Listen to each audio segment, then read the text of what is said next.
Distributive property is when you have a number on the outside of a set of parentheses.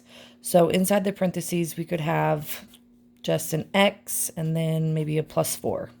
So 3 times the quantity of x plus 4. Distributive means that we have to distribute this 3 into all things inside of the parentheses. So the 3 needs to be distributed to the x, and it also needs to be distributed to the 4. Every time that I do a distributive with the arrows like this, or sometimes we call it the rainbows, we're going to multiply. So we would have 3 times x, which would just be written as 3x. Then we would have 3 times 4, which would be 12.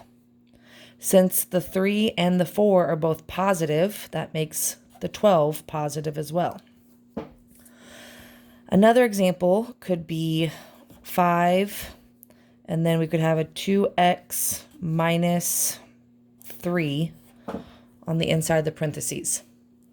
So again, I'm going to distribute this 5 into both terms inside of this parentheses. And every single, or both of these arrows that I do, I'm going to multiply. So 5 times 2x. Well, I know that 5 times 2 is 10. And I still have this x with that.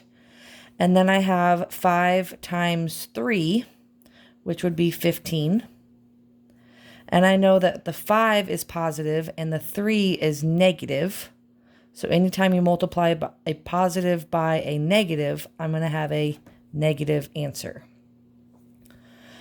Another example could be where you have a negative number on the outside and also a subtraction sign on the inside of the parentheses.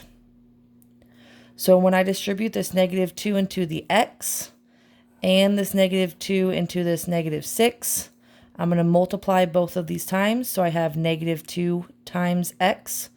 It's going to be written as negative 2x. And then I'm going to have negative 2 times a negative 6.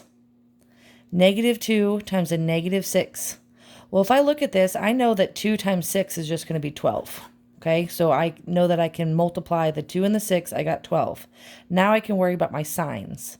I have a negative times a negative. So that means I'm going to have a positive answer.